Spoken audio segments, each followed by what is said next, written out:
Ahsoka, episodes 1 and 2, Master and Apprentice, and Toil and Trouble are over, but we are just getting started here on Post Show Recaps. Hey, all you cool loath cats and kittens out there, Mike Bloom here, ready to get into the first 2 episodes. It has been something we have been eagerly waiting on for a while.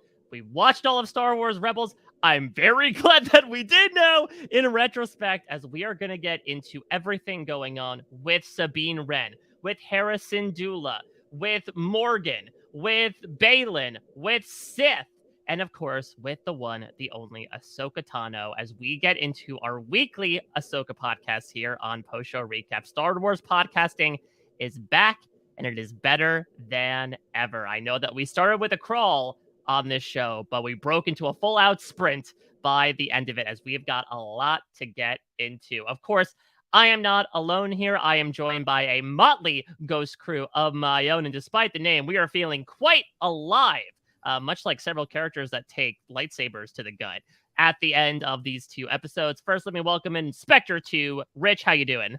I'm so good, Mike. I'm buzzing. I'm like vibrating from how delighted I am from these episodes. I'm really excited to talk through it with you guys. Spectre 3, Fitzy, how's everything going with you? Mike, I am fantastic. I feel like I've been riding a speeder bike across the plains of Lothal. Just excited to get here and talk about this episode. I am so thrilled, with no offense to you 2 gentlemen who I've had a lovely time this summer. Listen, she's not Ghost 21. We're not going full Lothal here, but I'm so happy to welcome another ghost onto the panel. It's been a minute since she has talked Star Wars, but like Palpatine, somehow LaTonya Starks has returned, and we are so happy to welcome her back. LT, how are you?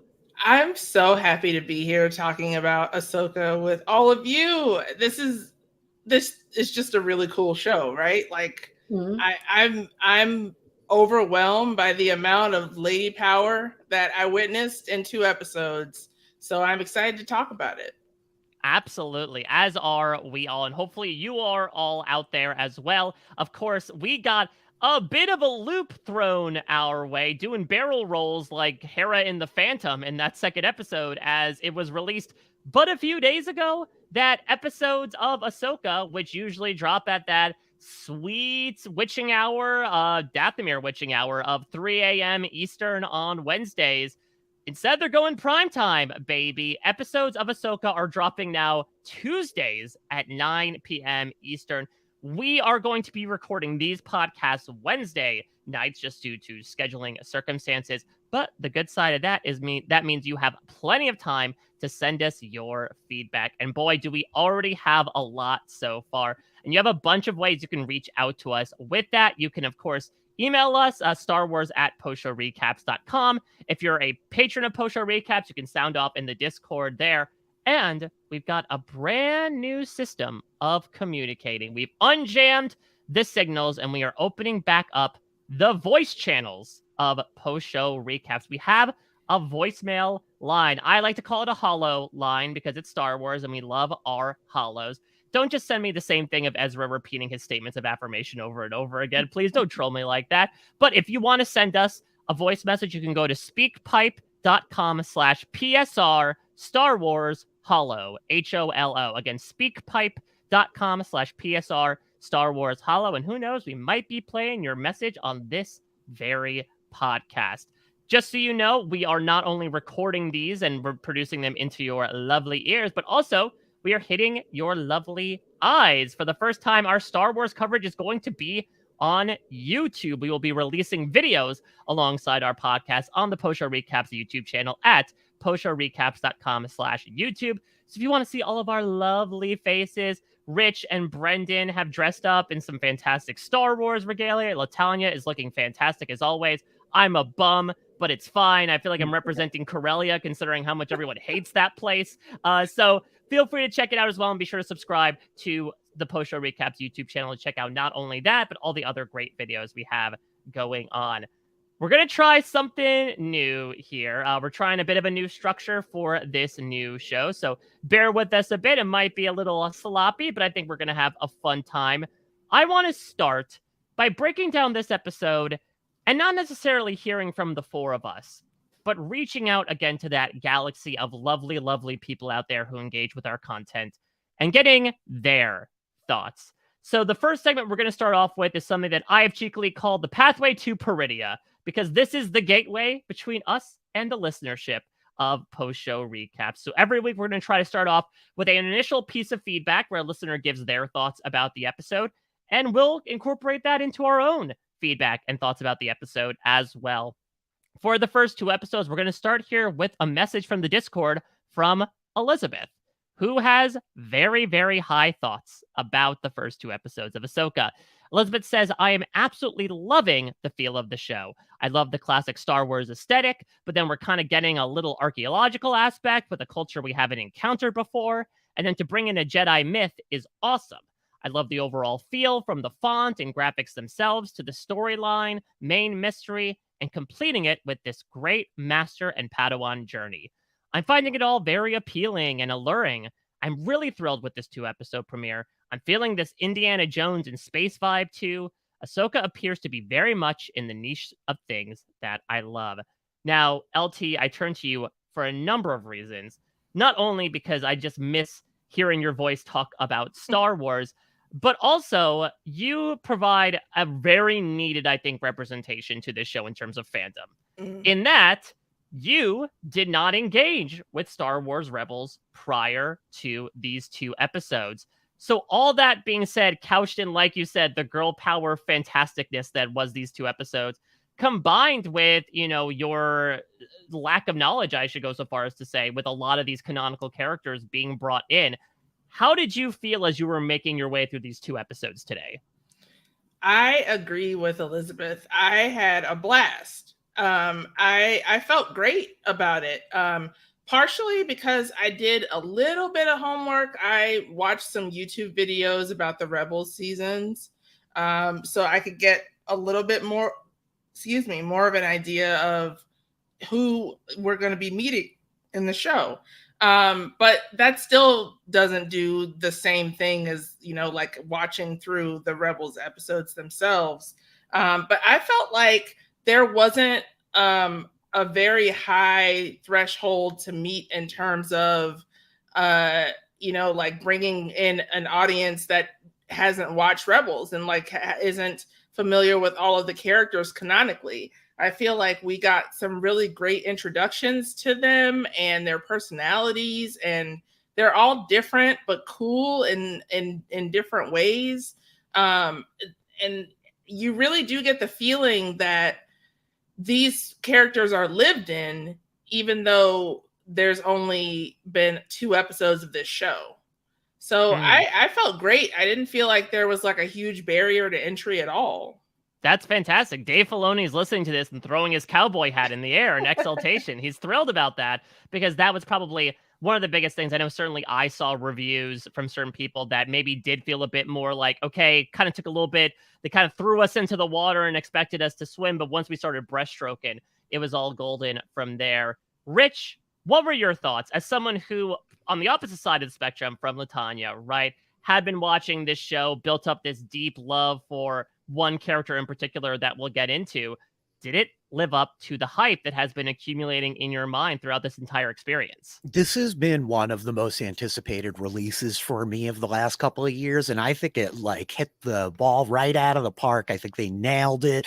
I have a little bit of trepidation about the tone. It was very severe and intense compared to the animated shows that were coming from, but God, the realization of these characters was just tremendous. I know Elizabeth had some other comments in the chat just talking about the like straight up like Spice Girls, Destiny Child. This like girl power energy is freaking awesome, right? Like I'm one of these Star Wars fans that will always actually like, oh, we've gotten plenty of not Star or Skywalkers or plenty of other Jedi, but this whole notion of like these awesome female characters leading this show, a master and an apprentice of like females that are it just was tremendous, Mike.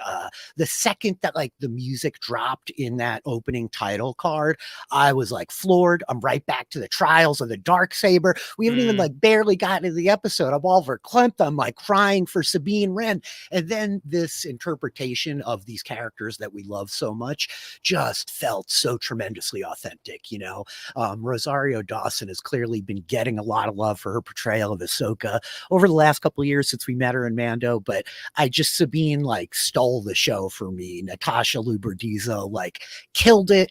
I am floored, and I'm really excited to talk through it all. My favorite part of logging on to Disney Plus to watch these episodes was the sliders on the top, where it was, watch the Book of Boba Fett episode 6 featuring Ahsoka Tano. You know, like, hey, Ahsoka shows up very briefly in this one thing. Like, they're not even going to handpick and assemble an Ahsoka catalog like they do with other characters. It was more so, please watch the Book of Boba Fett. Please, we promise it's a Mandalorian episode. Well, Fitzy, regardless of what the Big D was directing us to do, I know you had a great time with these Ahsoka episodes. Tell me more. Yeah, I had a really great time. I mean, we start in an epic Star Wars way to start a show or a movie with an amazing opening crawl, a sprawling shot of a giant spaceship flying across the stars, and we zoom in on another ship approaching that ship, a ship that looks a lot like an Imperial ship. And we know, as avid Star Wars fans, these are not good guys. These are absolutely bad guys coming into the ship of our good guys. And from that moment, it hooked me in. And I was like, here for the journey of these first 2 episodes. I had a really great time. I think all of the characterizations are really, really strong and fun, especially Sabine, like, jumped off the screen to me, was my favorite character across both episodes. It was really great seeing some characters from the animated that we'll get into later who pop up in tiny appearances. I mean, it was just really fun to be in a live action world of these characters, and in a way that felt like they nailed it. Like, they nailed the visuals. Like, there was a way for it to look really, really bad and really, really cheap and really, really chintzy is a word you like to use, Mike. And I didn't think there was a whole lot that looked chintzy in this episode. No. In these 2 episodes. I thought, like, even the Loth Cats looked like an improvement over the last time we saw Loth Cats in Mando. It was a good-looking 2 episodes. And I think we're in for a really fun ride with both our heroes and our villains. Yeah, this version of Loth Cats made the Mando Loth Cats look like 2019 cats.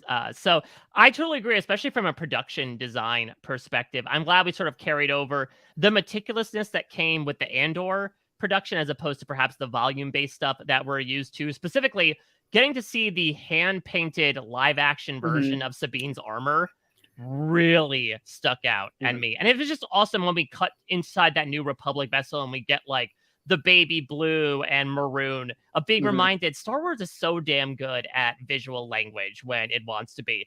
And it is here. Totally co-signed everything that the 3 of you said. I was surprised, to be candid, how much they really dropped us in to make it truly seem like Rebel Season 5 without doing a lot of previously on being like, well, as you know, Ezra's stranded on the other side of the galaxy, so we're going to get him.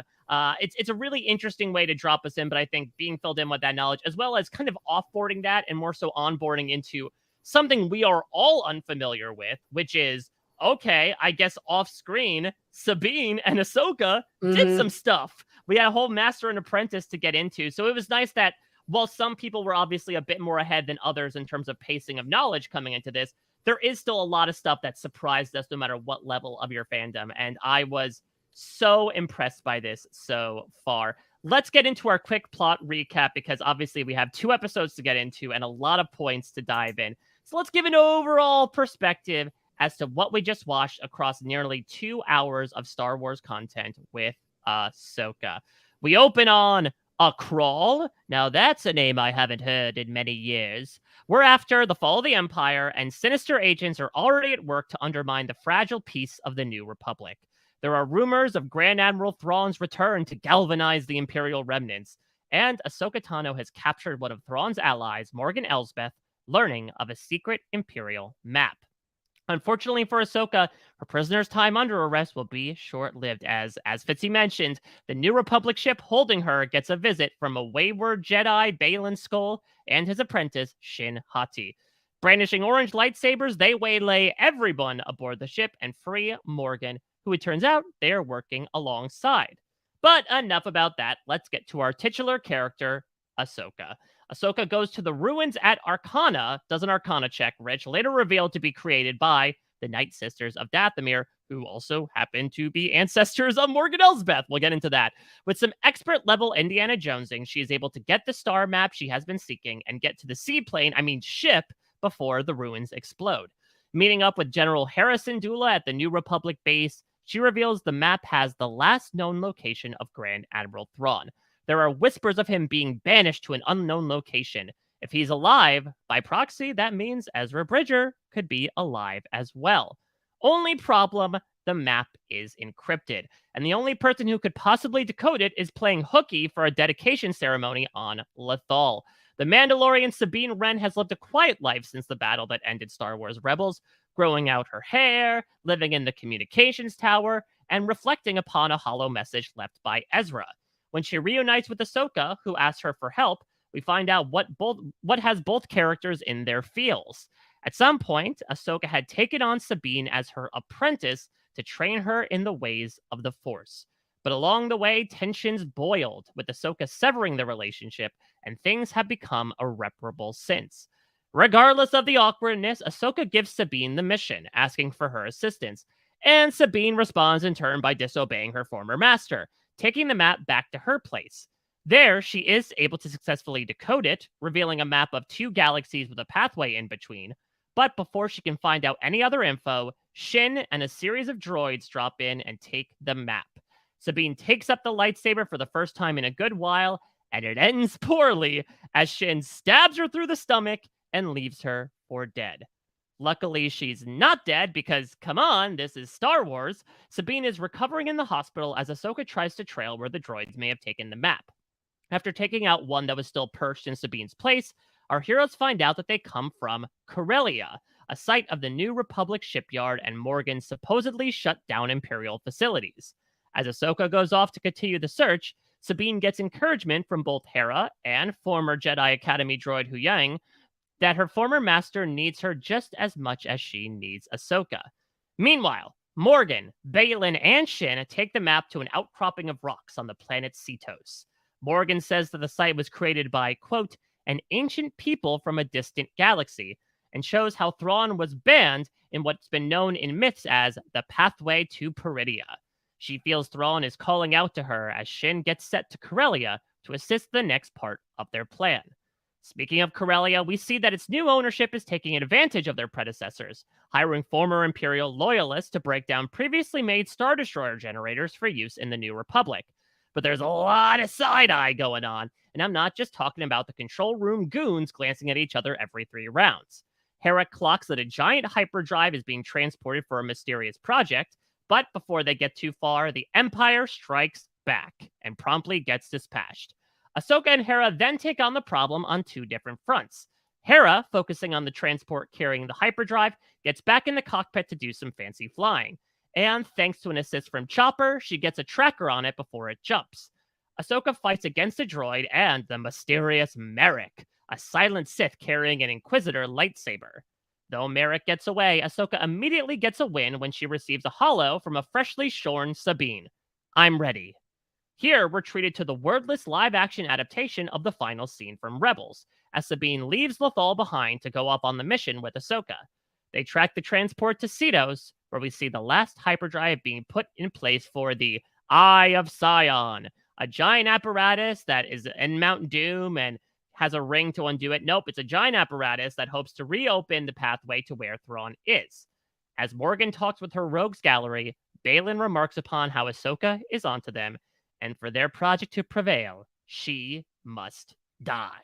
And that is the first 2 episodes of Ahsoka. LT, we have talked a lot in these Star Wars live-action projects about, with the exception of The Mandalorian, their decision to drop 2 to 3 episodes at once. And I will say here, like we said about Obi-Wan Kenobi, I think they did a good job, especially reading through that quick plot recap. The episodes really flow well from one into another. I think episode 2 is probably going to be more part and parcel to what we get than episode 1. And come on, are you really going to leave a week-long cliffhanger on, is Sabine Wren dead? Yeah. That's a really good point. I was shocked that the episode ended there. So I was very happy to see that there was a second episode available for me to watch right away. And I was also kind of shocked about how much action there was in both of these episodes. Like it feels like we hit the ground running in terms of just, we get an action scene right away in the very beginning. We get our main characters into a lot of action, especially ending episode 2, episodes at the end of each episode. So yeah, I was glad that they ended up releasing both episodes the way that they did. It would have really annoyed me to leave it on a cliffhanger of someone who was so obviously going to be coming back. Yeah, same for me. I was, the first thing I said as soon as the episode 1 was over, was like, thank God there's an episode 2 I can click on right away. Yeah. Because I would have come on here really annoyed that I had to wait a week to know that Sabine was definitely alive. Like, there was no way in the world I thought that they were actually gonna be like, oh, you've been waiting all this time for the Rebels crew to be back together for this Ahsoka show. Oh, we're just going to kill Sabine at the end of the first episode and then move on. No, there was no way in the world they were going to do that. So I was very, very relieved that they didn't. So. Yeah, the 2-episode drop is the way to go, right? I mean, I've talked about it a lot. I hate that it means it's going to go faster, but the reality is, you can't leave us on that cliffhanger. I think I'm going to make my, one maybe greatest criticism of these 2 episodes right now, which is, the choice to stab her in the way that we do. This whole, the amount of feedback we got about, when does a lightsaber stabbing actually kill somebody? I have a theory here, because I agree. Qui-Gon memes. I'd love to hear your theory. Yeah. Well, here's the thing. I think Qui-Gon is a large part of it, because yes, we've had this. We've had Reva a couple times over from Obi-Wan Kenobi. What my theory suggests is that following the tragic death of Qui-Gon Jinn, everyone said, okay, let's get our shit together. Of all places to get stabbed by a lightsaber, the stomach is probably second only to the heart. And so they underwent a project across the galaxy to genetically modify everybody so that no one in Star Wars has a stomach. Think about it. That's why we don't see anybody eat. And that's why you can stab them in the stomach. And it's just like a paper cut, because there's nothing to stab through. It tracks. I mean, there was a big plot line about the biscuits that we got on Andor. Yeah. We know that folks love to drink milk in Star Wars. I'm with you. Just I goes love right it. through. Just right through the butt. It's right through. I thought it was because plot armor is the strongest thing in the galaxy outside of Beskar. Indeed, it's much stronger than Beskar, apparently, right? We watched a lot of Beskar dudes get laid low. I just am calling for a return to form of, how about some good old classic Star Wars dismemberment? We can't, cut Sabine's hand off or something like totally that. Take an arm. I mean, let's get back to form here. Well, the point, though, was a great 2-episode drop. I think there's such, to what LT's talking about, of the action, there's incredible kinetic energy in these 2. And I think you have to map that off of the animated series that we're coming from. Right. Well, I think the other thing that is a little tough is actually I've come up with this term, ironically enough, based in Star Wars, called Mace Windu syndrome, where every time you do a prequel or something that takes place before something happens, okay, if this character isn't around in the present, they're probably dead in the past. In this case, we'll find out later that obviously we are building towards this scene that we know happens in Star Wars Rebels, where Sabine Wren did have 2 functioning hands from what I saw. So there wasn't much they could change besides her hair color and length between then. So speaking of Sabine, Rich, I got to go back to you, because I'm just going to let you wax profound and maybe a little profane about, this is a character you have absolutely adored. And you teased it beforehand that live action adaptations are always tough. We talked about Rosario Dawson from back in season 2 of The Mandalorian. She's been joined by a few others. Katie Sackhoff as a good example. Give me all your thoughts, largely positive, about, in particular, how Sabine was brought to the screen, this version of her. Yeah, so just back to like what LT's talking about, there's going to be such a huge audience coming in that has not watched Rebels that has to be introduced. And part of what we talked about throughout the summer in the rewatch was how effectively we would be introduced to these characters. And I just, as we look at like the cadre of Mandalorians that we have gotten to meet over the last 5 years on Disney Plus, there are so many awesome ones that are really like tremendous scene stealers. Din Djarin, I love my Bo-Katan, getting to see Katie Sackhoff like carry the role from animated to live action is tremendous. But Sabine Wren is so awesomely realized across those 4 seasons of Rebels. She's complex, she's nuanced, she comes with all this baggage. She reminds me of like so many of my friends when I was a young man growing up. I talk all the time on these podcasts about how like the family elements of Star Wars are so foundational to me and my love of the story.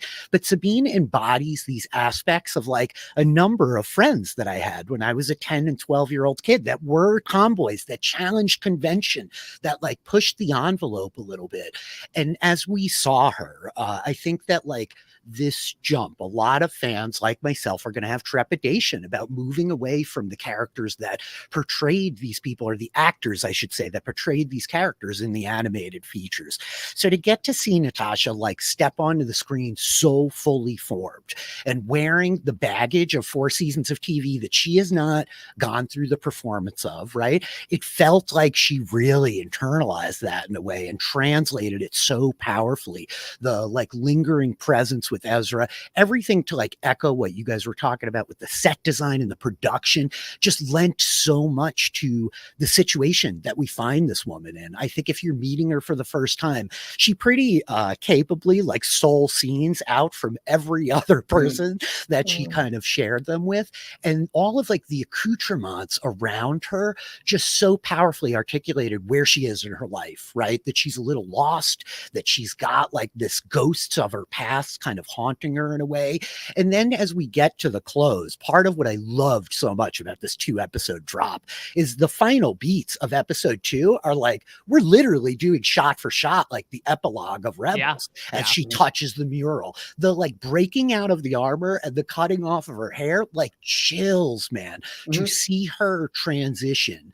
Like the fact that we spent the first 2 episodes with her in this separated state, maybe like losing her edge a little bit and fixated on this lingering pain that she has over the events of Rebels, to then like transition to where we get her here as we close, the armor coming out, Mike, like it's just a really powerful moment. And I think that she, in a way that few other characters we've seen in Star Wars have to this point, is going to embody female representation in this world, like unlike any other character we've ever met. Like I know Ahsoka's got the title card. She's like truly like amongst my favorites. It's back and forth with Obi-Wan all the time.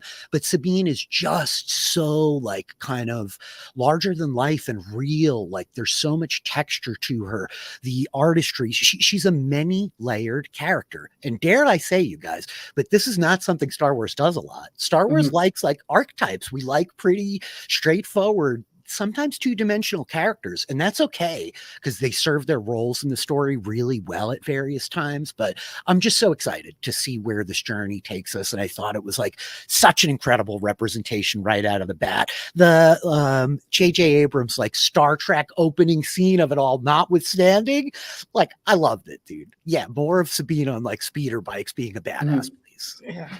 Yeah, she was close to listening to the Beastie Boys if J.J. Abrams was directing it. Pretty close. I was getting flashes to like Top Gun Maverick when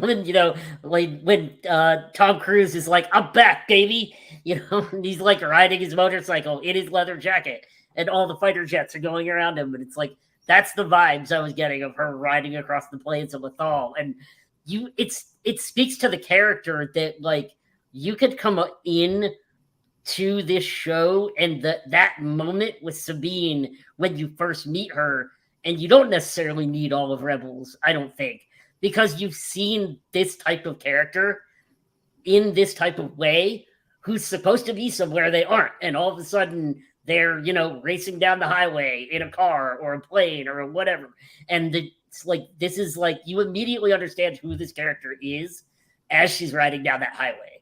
and everybody's trying to figure out where she is, you know. It's also really cool, I have to say, to see a character like this who is so fully realized and fantastic fail.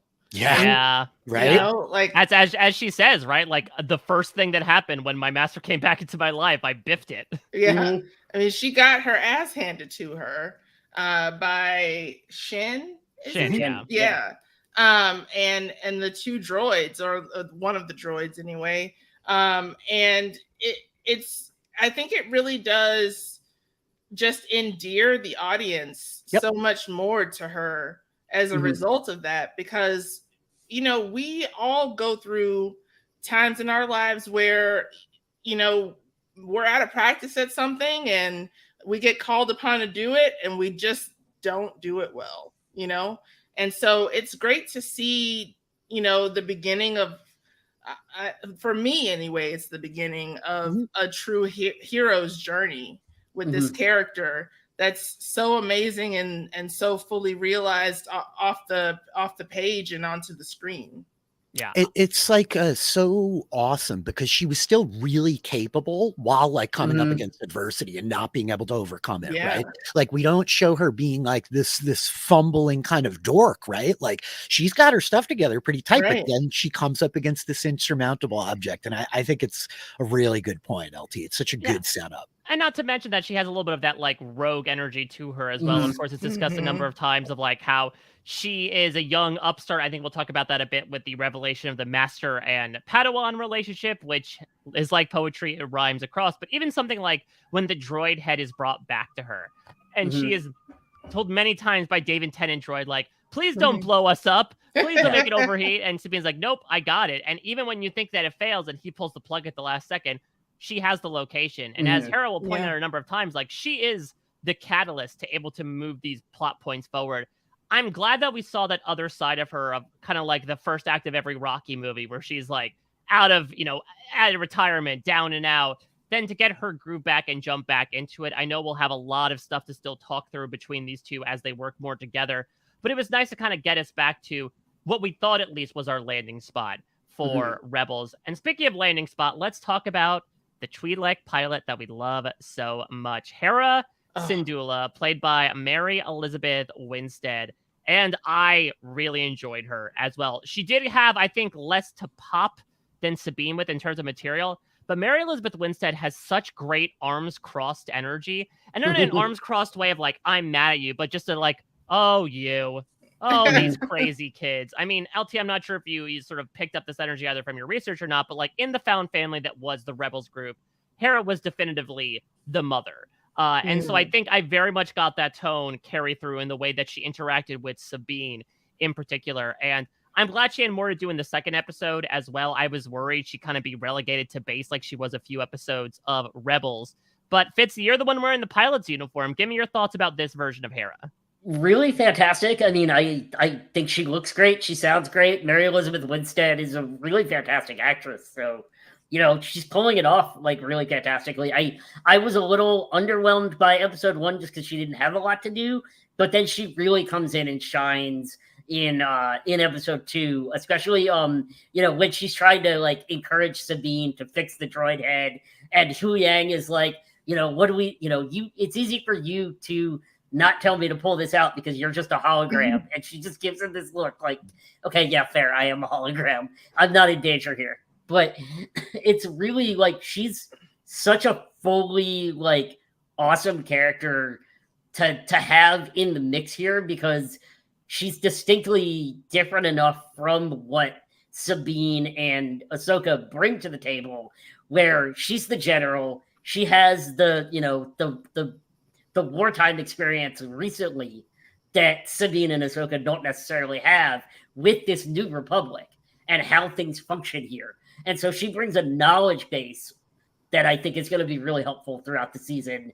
as to how to maneuver around getting what they need from the new republic to accomplish, you know, their mission. I also like really loved everything on Corellia, like when she she immediately knows the hyperdrive and points out the incorrect hyperdrive. She's got Chakra with her, and Chakra is just like the most insane droid that has ever droided. He's but she's also like so encouraging of him when he finally gets like the transponder onto the hyperdrive at the end of the episode. She's like, "Good job, little buddy, you did it." See, for me, she was like a standout character. I completely agree with everything that has been said about Sabine, because what an entrance, and she just popped. But like, I found something so sturdy and confident about Hera Syndulla that she's I reliable. just freaking love. Like, first of all, like I love her look. Like with Wicked and everything, like we get a lot of green people, but like there's just wait, can we just like stop with Wicked and everything? We don't get a lot of green people. She's really great at defying gravity. She's amazing at defying gravity. She's a general. I mean, just like the fact that she is a general, and she's like, I love the shade of green that she is what I was trying to say. And like her and her eyes are such a great like contrast to that as well. She just got a really cool look. Her outfit, I'll spoil, is my favorite of everyone's on the show. And those goggles across the tails is so much fun. The goggles, they do nothing, but but I love it because it's like 1940s, 1950s fly guy kind of thing, and I just love how instantly credible she seems. And Mary Elizabeth Winstead just kind of brings that to the character, and I did pick up Mike on the arms folded, kind of like, really? Is this what we're doing today? She's not mad about this. She's disappointed. And she's also put up with their bullshit for so many years, so many eras, so many different haircuts that she's like, I can't even be surprised at this point. Right. Too real. I love that call as sturdy, though. This is a thing that I talked about a lot on the Rebels rewatch, but she's a commander. She is a military general, right? I know like Leia gets her credits, but this woman has been like legitimately fighting. I loved the way that we were presented the relationship with her and Ahsoka. Like, these are some of the questions we got towards the end of like, oh, but Ahsoka spent so much time just kind of with Kanan and Ezra, and like, what about the other people? And like, even though it was off screen, Ahsoka and Hera have like a real relationship that kind of goes back before even episode 1 of Rebels. So their familiarity, their kind of comfort together felt so authentic to like everything else he's saying. And what you said early on, Mike, the visual language is tremendous. Like, she's just got such an incredible vibe. And that sturdy element, I mean, she is the bedrock which like allowed these people to effectively fight a rebellion in a lot of ways. Certainly this crew, at least.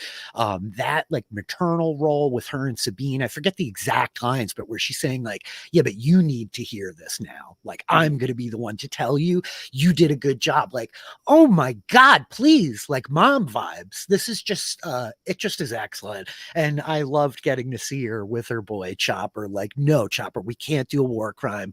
Let's not drop the giant ship onto the city of people. Perhaps, it all tracks. It was great.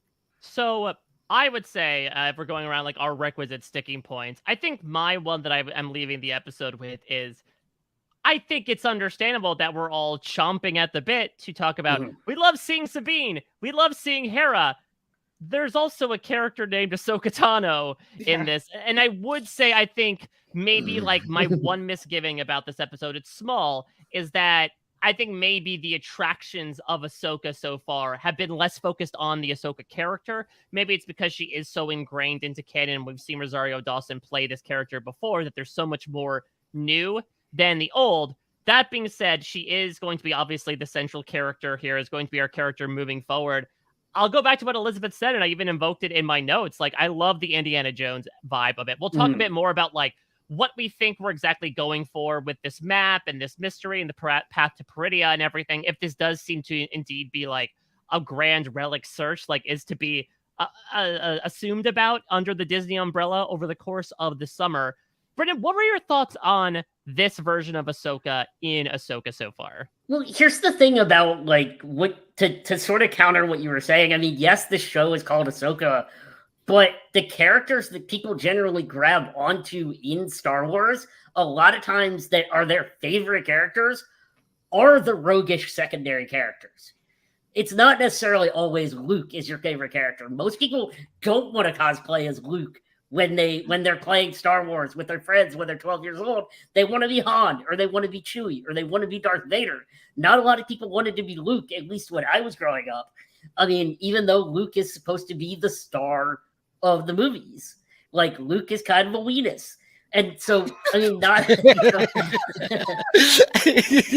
he is the hero of our Venus show. sounds like the name of a Star Wars character, by the way. It definitely is. You know he's I out can't there. remember the last time I've heard that word. So, but in the same way, like Ahsoka is our POV character, and there's a certain amount of like expository stillness she needs to have as a character as she's going through the journey, and other people are more dynamic around her, if that makes sense. I'm Like going to they're- get back on my Boba Fett joint, which is that, look, one person's story involves a lot of others, right? Like, Exactly. we impact Yeah. other people's lives. And I think in the same way that we got, let's say, a mainstream introduction of Ahsoka through The Mandalorian and then the Book of Boba Fett, you know, part of these first episodes, I think, need to serve as a vehicle to showing new viewers, okay, here's Hera, here's Sabine, here's some of the other major players, not to mention the antagonists who we haven't even talked about yet. The tiny bit of trepidation I have is that I think it really tracks for Ahsoka, and certainly even Sabine to a lesser extent.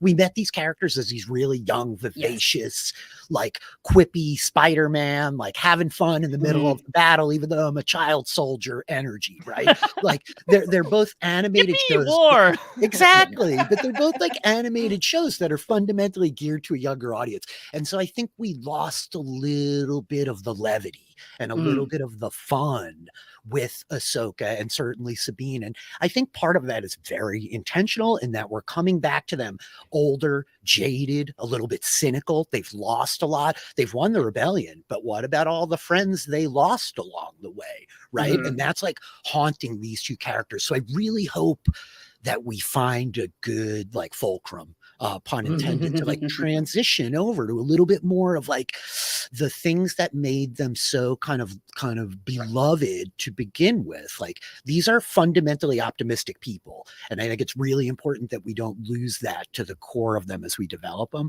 But I love Ahsoka Tano, man. I can't go wrong.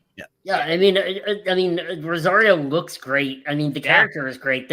Rosario Dawson is a fantastic actress, and I mean, her portrayal of Ahsoka, she has very much made her own distinct version of who she has put a lot of love into the way she's chosen to portray this character. Rosario Dawson has gone back and basically familiarized herself with everything that has happened to Ahsoka throughout her life up until the point that she starts this show. She should just listen to our podcast the past month and a half. Yeah, what are you doing that research? But like, I mean, there's a lot of weight to everything Ahsoka has seen in the last, 30 years of her existence as a Jedi, and then no longer as a Jedi, and everything she's been through and all the people she's lost. So it's not surprising that she's sort of got this more reserved edge to her than people maybe were expecting with the character. LT, what did you think about the jump from Ahsoka in Mando to Ahsoka in Ahsoka? Was it a hyperspeed jump or was it a small one?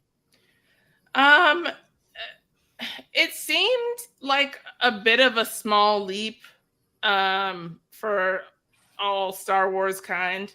I think it's just, or maybe somewhere in between, because when we see Ahsoka in the episodes of the Book of Boba Fett and the Mandalorian, she is just playing off a character who, she has to communicate with telepathically for the most part. But I feel like we really get to see her leadership style more now that she is with her Padawan and she's with someone like General Syndulla. Am I pronouncing that correctly? Yep, Syndulla, you yeah. nailed it. Syndulla. Because she's almost a little bit more stiff, I think, when she is interacting with Sabine, just because it's kind of the authority figure in her comes out. And then she loosens up a little bit when she is with Hera.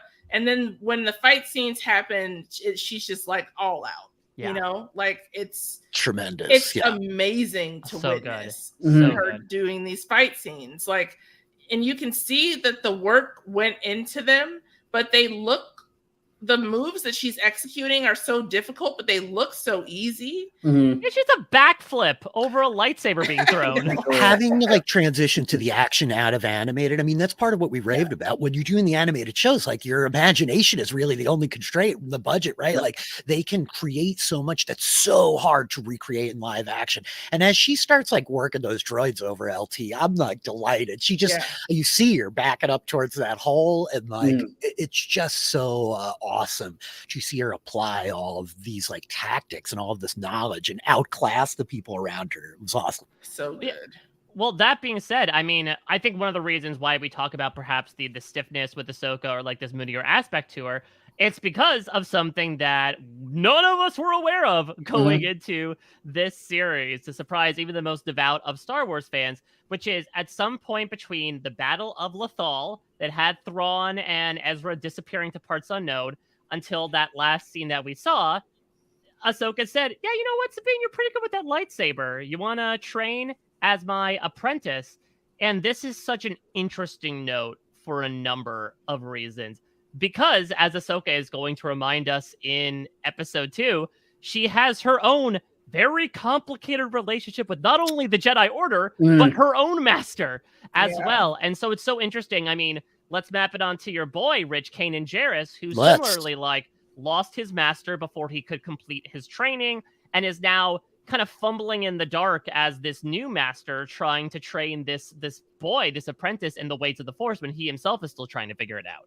And let's throw a wrinkle in it that like Ahsoka knows that her master has gone to the dark side of it all, right? I mean, there's such guilt there. When you know the story, right? She walks away from Anakin in the 11th hour, and this will like feed his like, what do you mean I'm not a master? F you, Jedi Council. Like all of the dissent. She was not there for that. And I think the point is articulated quite effectively within the 2 episodes we got of Ahsoka walks away. Like when you talk about her leadership style, this stiffness, I think a little bit of that is like she has become accustomed to operating independently. She lives alone on her ship with her old robot, right? And she is not operating in that. When we met her, she was this youth with these 2 larger than life Jedi besides her, right? The biggest of the big of Obi-Wan and Anakin. And now she has like spent decades in the shadows operating alone. So this idea that she then like walks away from the training of Sabine becomes really powerful. I mean, the thematic mirroring along with all the rhymes to like so much previous Star Wars that Filoni is cramming in here. I mean, the nostalgia bait is like everywhere, but just thematically, the notion of these 2 having this pain about their past, about the way they failed their friends. Like Sabine is like very hung up about what happened to Ezra. She won't go to Ryder's ceremony in the beginning because like, dude, if Ezra is not here, how are we going to celebrate anything? There's nothing worth celebrating. And then you look at Ahsoka herself and the weight of knowing that her choice to walk away might have contributed to Anakin's choice to embrace his new master, right? And all of the implications of that. It's really great. I mean, it's perilous terrain emotionally for individuals that are struggling between this balance of light and dark with their superpowers, right? I mean, in a very simple way, it creates really fertile ground for the storytelling, I think. Yeah. LT, what did you think about this revelation and simultaneous reconciliation, tepidly so, but by the end of these 2 episodes, between this master and apprentice? Do you think we're going to get like actual flashbacks to the 2 of them and what led to the rift between them? Oh, please. I hope so, because I'd like, just for selfish reasons in not watching Rebels. I'd really like to see some of what happened before. I feel there are how many episodes of the show total? Of this show? Of the season, there's only 8. So we're a quarter of the way through already. I mean, that's one thing that makes me a little trepidatious about saying yes, absolutely, because there are only 6 episodes left.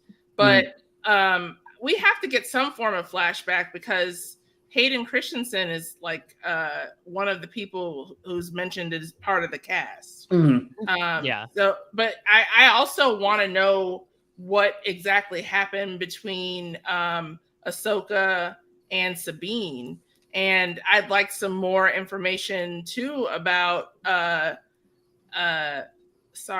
what is the name of Ezra Bridger. Ezra Bridger. Yeah, Ezra. And how you can just call him MacGuffin for now. It's fine. Yeah, that's what I was gonna say. Like MacGuffin Bridger. MacGuffin Bridger. The bridge to MacGuffins. He's gone, but like definitely not forgotten. And it seems like people think that he could still be out there somewhere. Mm-hmm. So yeah, I feel like there could be a complete flashback episode, and I'd be more than happy about it. I also just have to throw this in because the whole like Ahsoka Sabine dynamic, lest we forget, you go to the end of Clone Wars, Ahsoka in that final season shows up with my girl Bo-Katan, like, let's do this, right? And that whole beat of like a Mandalorian and a Jedi, they'll never see us coming. So this energy mirrored again, right? Like Ahsoka's history is all tied in with the Mandalorians, but the idea of like her Mandalorian apprentice, oh my God, it delights me to no end. And I mean, it makes sense that Ahsoka's initial instinct when Kanan is gone, Ezra is gone, like this family of Star Wars rebels has fractured. Ahsoka would try to harness what is getting left behind and foster the training that Ahsoka already had a little bit of, that Sabine already had a little bit of under Kanan during Star Wars Rebels, where one of the things that happens in Rebels, LT, is that that Sabine is the one that finds the Darksaber initially. Oh, okay. And she starts to train in how to use the Darksaber during Star Wars Rebels, and eventually gives it up and gives it to Bo-Katan. I remember us talking about this a little bit during The Mandalorian, so that makes sense. There's a pretty great episode, Trial of the Darksaber, right? And that's the music I'm talking about. I mean, I think it's technically the theme to Rebels, is it? But the theme of Ahsoka is very much the music that is playing while Sabine is training with the Darksaber and Kanan. Kevin Kilner, who wrote the music for basically all the animated Filoni projects, Rebels, Clone Wars, and Bad Batch, is working on this as well. So, like, if his footprint wasn't already all over it, they're literally just copying and pasting his motifs between series. The music I went and is so good. It really is. It really is. It was tremendous. I rewatched that episode after I watched the 2. So I was so high on it that, I couldn't help but not go back. Yep. Yeah. So to the point, basically, like, Sabine has this innate skill set that would make her a formidable apprentice to be trained no matter what her skill level in the Force may be. Like, it's a little hazy to me if she's Force sensitive, if she's not, does that even matter? Do I care? I don't think I care at this point whether she's quote Force sensitive or not. That's the thing is, I remember so fondly that one, particularly from Rebels season 2, where Kanan is describing the Force, and I'll again say like in the best way I've ever heard it described about how like you don't necessarily need to be a Skywalker or related to a Skywalker or go to a fancy school and get a Kyber crystal. It's pulling upon a natural force that exists within all of us and channeling that literally through a blade. And I think that getting to see Sabine do that, I do agree that I think Fitzy, after I had heard that she was an apprentice to Ahsoka, I was like, okay, wait, so is she Force sensitive? Dave Filoni technically retcon himself, but I agree that it doesn't necessarily matter because I think I'm still holding with me that ethos of, okay, anyone can technically be trained to this. And listen, David Tennant's Sassybot did indeed say, like, well, you're not as good as any Jedi, but that doesn't necessarily mean she can't swing a lightsaber. Too bad your Force power sucks, Sabine. Yeah.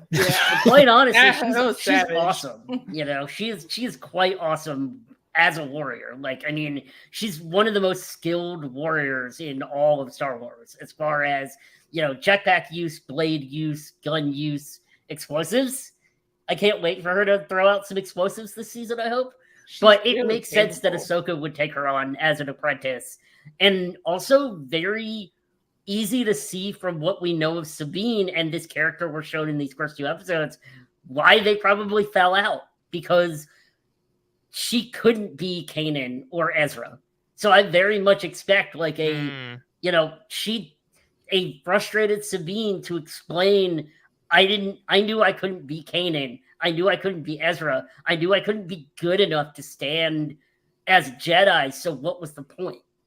And like that's what I think in my that where my head is leaning of why they like separated. But I don't know. Yeah. I mean, part of me, for like the Force sensitivity of it all, I just buy into the notion that like the Force flows through all things, right? They told us a long time ago in a galaxy far, far away. It surrounds us, it binds us, it connects us. And so the idea that through any kind of like more codified, formal, dedicated training, to which she admits she has not kept up on, you can begin to access some of that anybody can unlock some of that. Some of us are gonna like, be born with like, that capability more accessible. But I just like that as in terms of like the human experience, right? That nothing's like beyond any of us, and that you may not be predisposed to be good at this thing, but if you put your head down and you work, you can like open that path up to yourself, and to the Ahsoka and Sabine and the conflict between them. I mean, these two are so the same, right? They're like rebels, they're headstrong, they know better than their dumb masters a lot of the time who are telling them otherwise. And so this notion that like they're a little too similar, Hera has the great kind of voicing of it of like, yeah, you're both really difficult. I thought that's what might make it work. Like that's what I thought with my ex-wife too, Hera. Sometimes we're all wrong, like, listen, opposites attract for a reason. And speaking of opposites, let's move from the light side to the dark side here, and let's talk about these enigmatic big bads that are apparent in the series Ahsoka. And it really is kind of 2 separate categories. So we have Morgan Elsbeth, who's just doing her own freaky deaky thing. And then we have the like lightsaber swingers. I can't even call them wayward Jedi because it seems at this point Balin's the only confirmed former Jedi. We have Balin, we have Shin, and we have Merrick, who I bet dollars to donuts. I bet dollars to donuts he'll pull the knight's hood off, and we'll be like, okay, put it back on. But I thought he was a droid. I didn't even realize that was a guy at first. I thought he was a droid with a freaking lightsaber. Knight's a friend? Is he a knight of Ren? I don't know. He's a knight. He's got the costume for it. But LT, give me your thoughts about Morgan Elsbeth to start. Let's put her out on her own because mysticism is not something that, especially in live action Star Wars, has really been talked about at all outside of the Force. So when you hear the Night Sisters and you hear a whispered voice in your head, what's your reaction as the horror lover you are? I got really excited when she started doing all those wishy things with that MacGuffin and made all of the star maps show up, and things were moving and shaking, and I was just like, all right, let's go. It's already like a really cool setting, the planet that they end up on with this MacGuffin. But yeah, when initially Ahsoka goes to get it, and you see like the 3 statues, those are the Sisters of Dathomir, right? Is what Morgan Elsbeth is a part of. And even Shin is kind of like, wait a minute, are you a witch? And so I'm a huge fan of witches. It has to be said. Same. Oh yeah. You and me both, LT. I love some mystical arts, and I'm always really excited about seeing a new kind of evil present itself in something like Star Wars, where so often it's Force wielders who are the big bad, but in this case it's someone who uses the mystical arts in a way to kind of like match up against those who have the Force. So my horror brain was like working overtime. Like the score was all spooky. We got some really cool visuals and like almost to the point of pyrotechnics that went with the hand movements. And I was just like, yes, let's have more of this. Let's get some more witches to double Toil and Trouble. I am ready. Let's go. I thought she had a really interesting line too, where Shin asked her, "Are you a witch?" and she says, "No, I'm a survivor." And this is a very important term, right? Austin Smith and myself recently recapped the video game Jedi Fallen Order, or I'm sorry, Jedi Survivor, which was the sequel to Fallen Order. And there, I mean, if we're like jumping away from the animated series, there are so many Easter eggs and connections back to that game series that are being layered in these couple of episodes, from the star maps and some of the whole idea of leaping out of this galaxy to go to another one. Like, this is a pretty new idea in Star Wars, right? We've pretty much always been in that same galaxy far away, but now there's one even farther and farther. The multiverse, it's all the rage. I mean, there are enemies from afar, from distant galaxies that were present in some of the expanded universe novels. Oh yeah, but nothing in anything that's actually canon at this point. So this is a very exciting proposition. Talk about Destiny's Child. We start talking about survivors. Yeah, they're not going to give up. I did think, the whole notion of that map as it gets so big and like who did this. It's another thing about Star Wars that I love that I think goes hand in hand with the witches of like how much bigger this all is than we've really seen, right? The idea that there's like this prehistory. There were some like hyper advanced people that mapped out multiple galaxies and the routes between them, right? And when we think about the struggles that like the Empire, the Rebels, everybody's dealing with in Star Wars, this seems so beyond the capability of a lot of the other folks we've met that's just compelling. It's really interesting. I love your calling out the design of that world too, LT. It was so striking. The cliffs, the red trees, it was pretty awesome, man.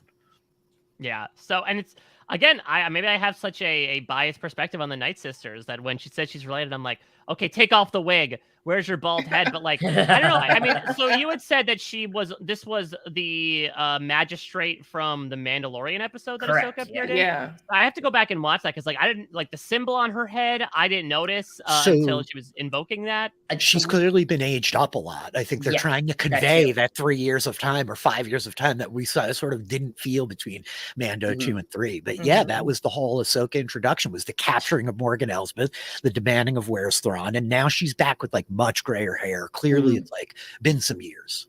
Yeah, but it's so interesting considering that the voice she hears when she says like Thrawn is reaching out to me is not Thrawn. And again, it connects back to Dathomir. And so I'll be intrigued. I feel like this character is not going to survive to the end of the series. And I wonder if this is going to be a bit like, live by the sword, die by the lightsaber, I suppose. I'm very excited for whatever this idea of an alternate galaxy that Ezra and Thrawn have been transported to opens up. I mean, there are so many possibilities that they could go with that have been dealt with in Star Wars in various forms, or it could be something we have no idea what it is, and something brand new and alien to the Star Wars galaxy, and that's exciting.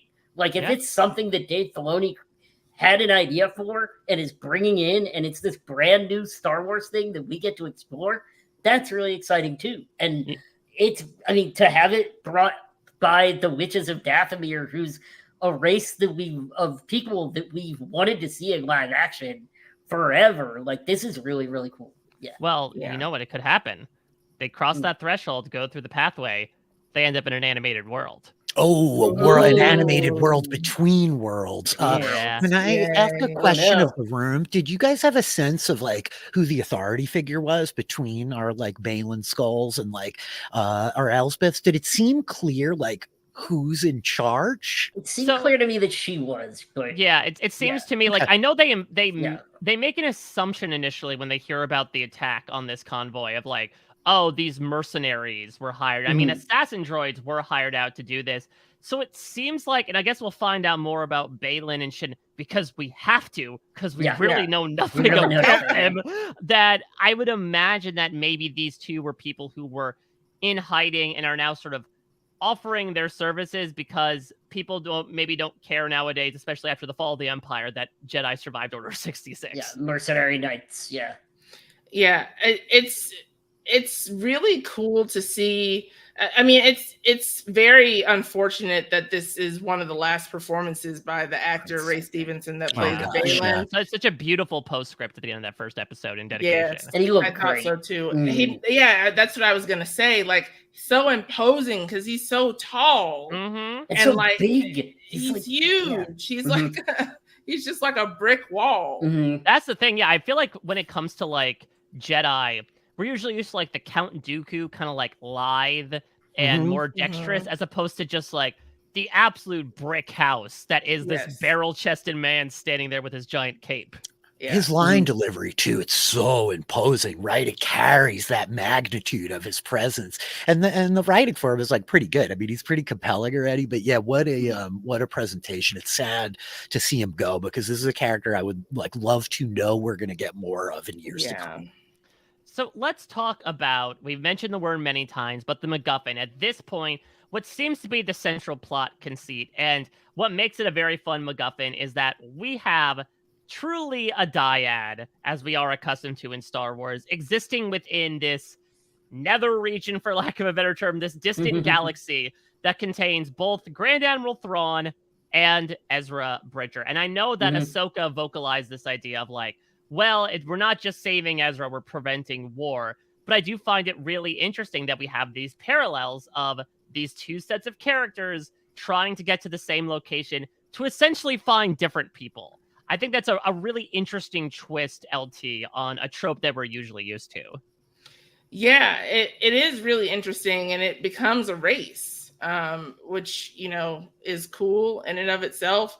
It's just like, it'll be really interesting to see the different ways that good versus evil like take to get to Thrawn, and like what exactly it is that they're looking for him for. I know that, you know, the good guys are trying to bring him to justice because he's just kind of been out there eluding capture, but what exactly do the bad guys want him for? Another war. I mean, another power to rule the galaxy with Thrawn at the head, I guess. You know, I mean, he doesn't want it. No, I'm just kidding. He It's probably really does want it. That's probably Ezra. Yeah. Go ahead, Fitzy. Yeah, no, it's just really interesting because we like this entire show is sort of pairs in this. Like, we've got Ezra and Thrawn, we've got Balin and Shin, and we've got Ahsoka and Sabine, and it's this like each one of these pairs like has a different like power dynamic and serves, but still kind of serves the same function of like adult and child, like, you know, a master and learner, like Thrawn, teacher, master, and Yep. Just to talk about like the actual MacGuffin of it all, it's really cool design. I loved like the whole temple, this introduction of Ahsoka. In the temple, there's like these three figures that are important. There was a triquetra on the floor. After having finished the Dark rewatch, anybody who joined us on that would be like very upset with me if I didn't say triquetra. Damn.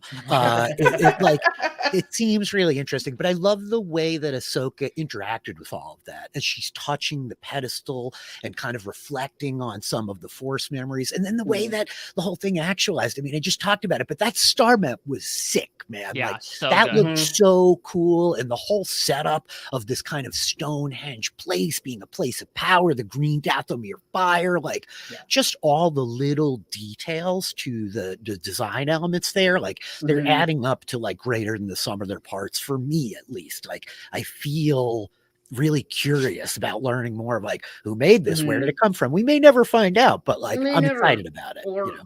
I would be, you know, I will get hell if I don't mention the vibes that star map gives of everything that happens in Knights of the Old Republic with Star Forge and the galaxy maps and the going from place to try to plot a course to find Revan, who's disappeared into the unknown regions. And it's this whole thing.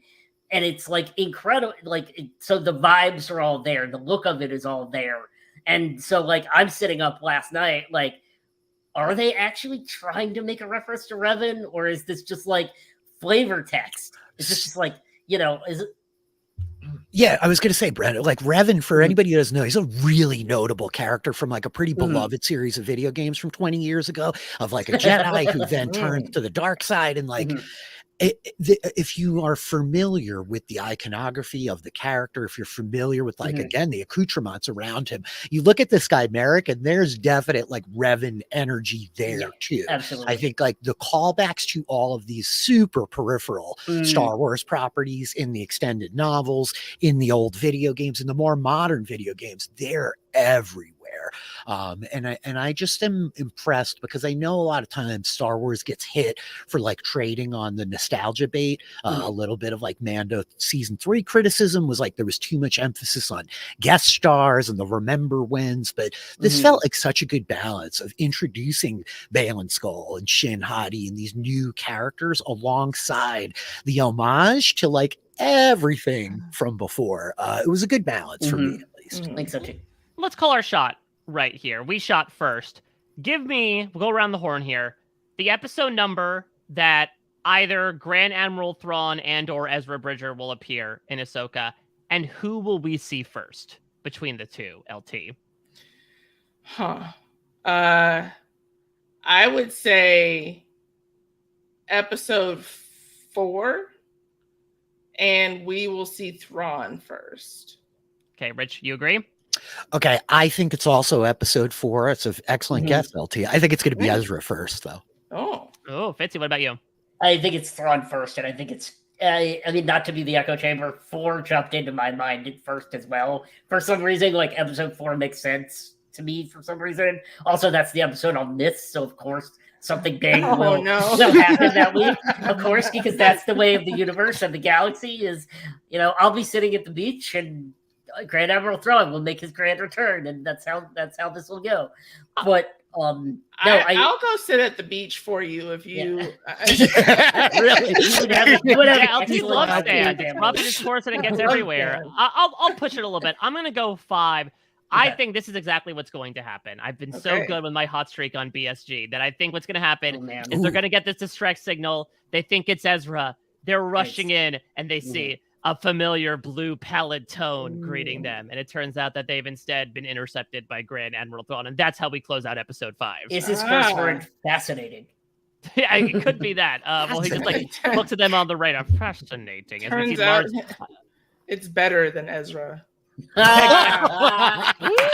Nailed it. Can I give you GM inspiration? Am I allowed to do that on a podcast?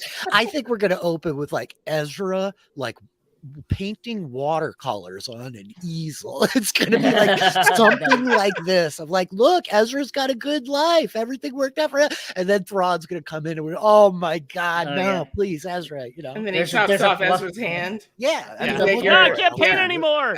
Right on par. Yeah. Now, well, let's finish with where we go from here in terms of our discussion topics, because I had said at the beginning of this that I had assumed that episode 2 was going to be a bit more in line with what we're used to. This is technically a spinoff of The Mandalorian, so maybe we're going a bit more with that Mando season 1 and 2 energy of like different adventure of the week as Sabine and Ahsoka try to work to get to Ahsoka, Morgan Elsbeth and her crew work to get to Thrawn.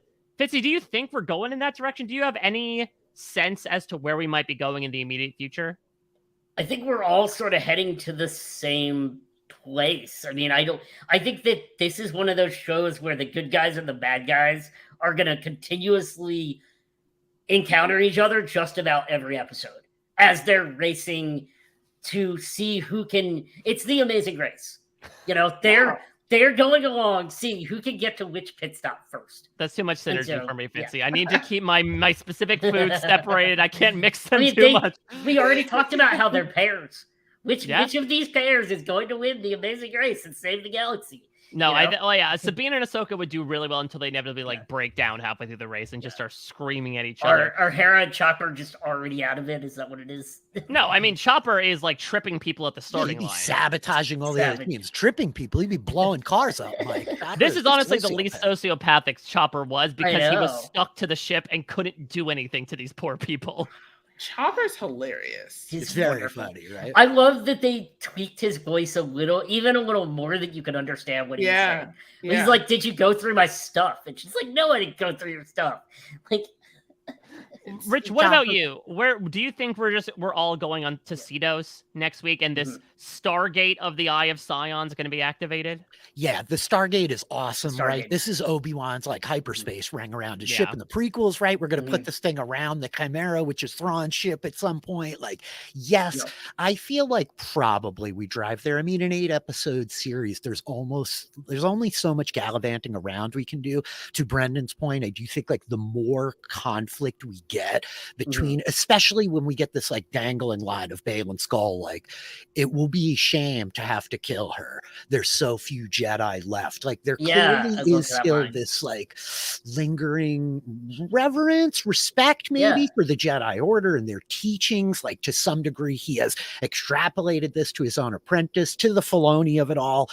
Finn and Hati, these are the names of Norse wolves that are like the pups of Fenrir. One eternally chases the moon, one eternally chases the sun. So like I love the Filoni iconography of it all, but I feel like these characters have to have opportunity to exchange philosophy amidside the lightsaber blows, right? There's going to be some measure of, I think, their belief systems like infiltrating one another as these pairs. So we got to keep them like crashing into each other. That's a very long way to say yes, Mike. I think that's where we'll go next week. Yep. LT, any major predictions on your part as to where we're going, who we're seeing, etc.? I mean, they've pretty much laid out like it's really interesting because they introduced us to 3 of the big bads like immediately. They tell us that we're getting Thrawn. I think they've like laid it out pretty well for us. I think it's honestly a matter of whether or not we'll get Ezra at all until like the last episode of the season, and then that'll be like where we pick up for season 2. Yeah, and that's another thing as well, is that technically this is a mini series. It was conceived as such, but we have seen from Loki in the past, especially with the trail of new content running rapidly dry, that Disney might be like, oh, people like this enough, it's good enough quality, it's getting a second season. What's also interesting is, not to say we should keep our eye on Death Watch, at least not the Mandalorian cult. They're not involved in this. But, I mean, technically, right, from a canonical perspective, we've kind of reached the farthest point that we know these characters are. You know, besides that last scene from Rebels where we knew, obviously, Sabine would survive. So we could end this series with, like, a dead Ahsoka Tano. For sure. Oh, my God. You know, we do see the ghost in the battle of whatever the battle is at the end of Rise of Skywalker, but we have no idea who's piloting it. So, you know, I mean, we do see Harris. Could be Chopper. Yeah, it could be Chopper for all we know, or Hu Yang, who knows? But or freaking Callus. Yeah, that could be. I'm excited to see Agent Callus. Hopefully, well, let's get into actually some cameos, some Easter eggs, some highlights from the episode. We're bringing over something that you three did in your Mando feedback shows earlier this year, which is talking about some superlatives, some highlights from these first 2 episodes. Let's start with the big one. Rich, your favorite scene, or even smaller, your favorite moment from these first 2 episodes of Ahsoka. I know it's a tall order. It's a really tall order. I got to say, I think that just the setup is so important. I talked about this being a really highly anticipated release for me, and I was afraid. I'm not going to lie. The fear filled my heart, you guys. I was worried about the execution. So that the 1-2 punch of the introduction of Sabine, the like speeder bike on the Lothal road to nowhere, I thought is pretty friggin' awesome. Just the kinetic energy of it all, I loved. But I have to tie into like her getting to the comms tower, that energy of like her just alone in her home with the like all the collections of her life with the Loth cat, watching like Ezra holler, like the 1-2 of that, I think is just such an excellent setup to like present this character to a new audience. It felt really powerful, and I really loved lingering with her inside that comms tower with the Loth cat and his little weird chicken feet. That was very, very cool. I'm gonna go a bit more actiony because I love me the multifacetedness of Star Wars, but like I love Jedi and I love lightsaber battles, and specifically Ahsoka taking on Merrick as weird as he is, and the droid on Corellia. I adored, because like I just look at everything Ahsoka's doing after watching Star Wars Rebels, and I just shake my head like, you don't know who you're dealing with. This is someone who sliced off half of Darth Vader's helmet.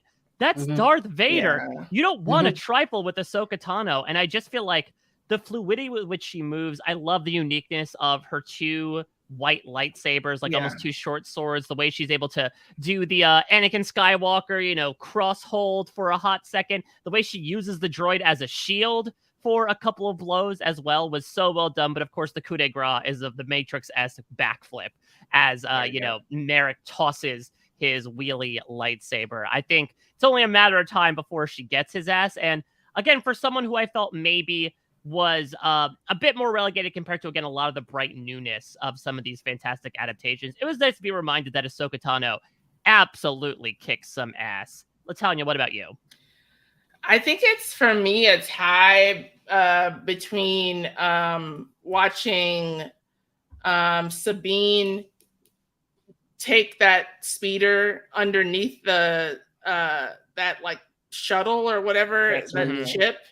That was really cool, and it just like really pointed out how much of a badass that character was. Just like I said earlier, a great introduction to a character for a television show. And then watching Hera and Ahsoka make light work of those people up in the communications tower when they're just getting lied to about whether or not they have clearance. And she's like, I'm a general. What are you talking about? I order you to do this. And then they just like take out a bunch of people that are like, long live the Empire.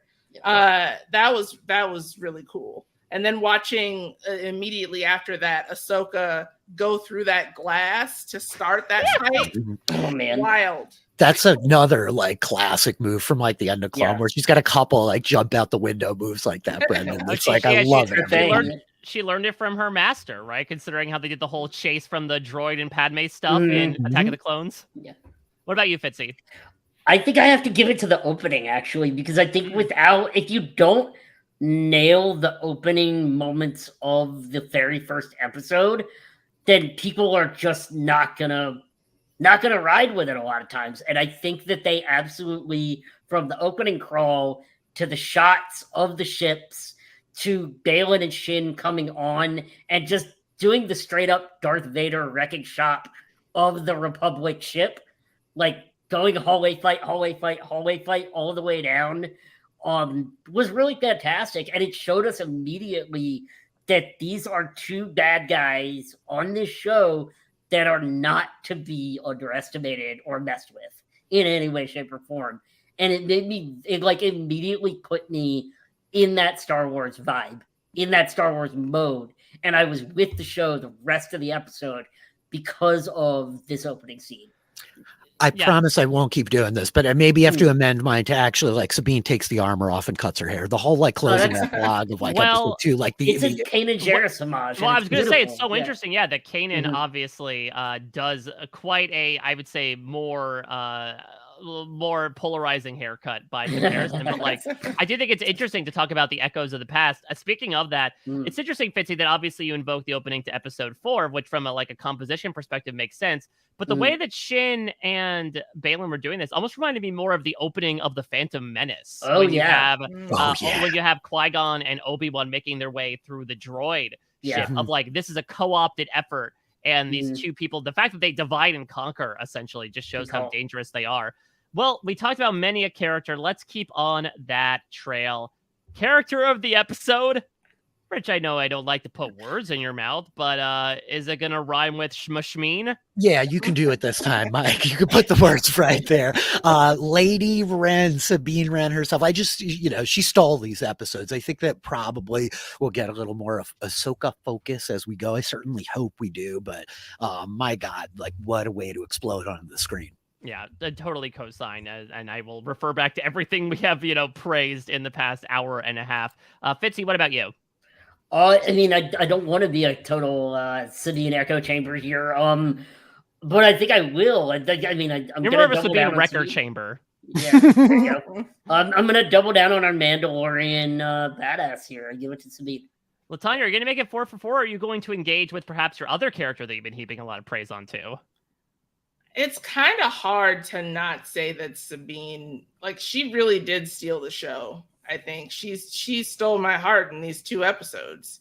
I want more from, so much more from Hera, because my God, like, what we did get was fantastic. But, you know, based on what we got, I have to say that it's Sabine.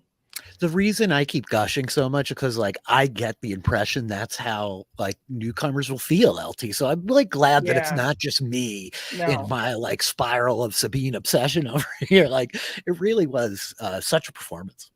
Well, let's move a bit on the smaller scale. We are going from favorite character to best side character or cameo. I'll start with this one because, you know, I'm not going to go with Hera here. I think it'd be a little cheating, like in the style of the Academy, to do this with supporting and main actor. So Hera, unfortunately, gets, you know, discounted for this week.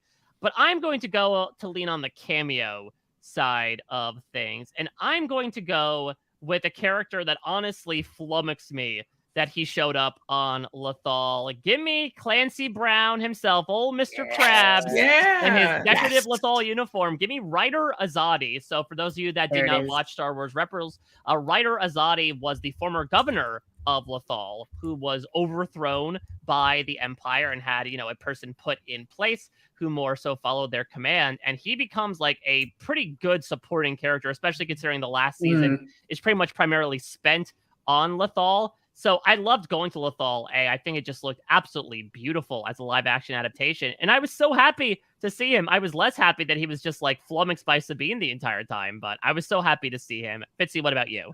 Yeah, it's hard to not give it to, you know, you give me Clancy Brown as Ryder Azadi in live action when I wasn't expecting it, and I'm going to be happy. We should also mention right by his side is one of the Jedi, or the Imperial Academy cohorts of Ezra's during Rebels, Jai. So was that Senator Jai? That was the one that he whispered to cover for him while he looked for Sabine? Exactly. Benny Thomas, who is absolutely hilarious on Twitter. Like, for those of you all who don't follow Benny Thomas, you probably should. Absolutely fantastic. Got it. Locking it down. I think my side character of the episode, there is a cameo in the second episode on Corellia. There's a like big that guy actor who's in charge of everybody on Corellia. Couldn't remember his name, and so I couldn't find it, so I'm not going to give it to him. But he's fantastic. I love that guy. I couldn't remember your name, so you don't deserve the award. No, I'm gonna give it to Hu Yang. I think it's really great to have Hu Yang along for the ride here. I don't know how much more we're going to get of him throughout the series, so I'd like to go ahead and award him now, just in case this is all we see of him. LT, what about you?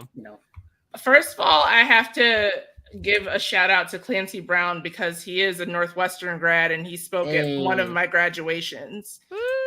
So it was really, it's always cool to see him pop up because it was just weird to watch him pop up at my actual graduation. But I think Hu Yang probably is my favorite side character. Just the rampant shade that he dropped when he was just like, of all of the Jedi that I've ever seen, you definitely don't have any talent. So he called Hera a hologram. He's like, you're a hologram. Yeah, of course you're fine with it. And Rich, you have just been on such a David Tennant kick, right? Between watching him in Good Omens, you've really gotten a test of David Tennant. Could he still do his British accent? He's so much fun. Like, you know, it's so hard to kind of like extrapolate that that's his voice underneath all the modulation, but the delivery is excellent. Like him sassing up Ahsoka too while they're flying out, he just delighted me.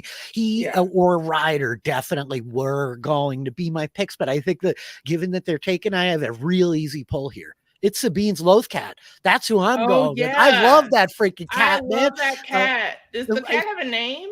I don't think it does. I No. was Okay. talking about it in like our pre-production meeting for a second here, but I saw the great Joanna Robinson talking on Twitter last night about how like clearly Filoni is a cat guy, and it just translates Right. so much. Like Sabine's relationship with that cat as she's like alone, struggling through all of it. More of that, please. I'm here for the Loth cat, you know. So just to like bring it back to the manager of Corellia that Fitzy couldn't remember. thank I you. couldn't either. Yeah. So the character's name Min Weaver, which again, Okay. very Star Wars name. He's played by Peter Jacobson, who's most well known for being Dr. Taub on House. Yes, that's what I know him from. Okay, I love that he got to take this role. He was such a jerk, you know. Well, and I will say great. also, I know that obviously, like, this is not as political of a show as Andor, but I did sort of love, like, the low-key beat of them kind of walking through this place where these people are more so from the middle of the galaxy, where they don't pay attention to the 24/7 news stuff, you know, they just care about making a quick buck, and then it's like, no, we're still fascists at the end of the day. Of course we are. Yeah. Yeah, so I'm sure there'll be more small notes like that to come. Let's get into the Poe Dameron sartorial choice. We've already spoken very highly about the production and costume design of this show. Fitzy, for you, what was your fashion moment of the episode?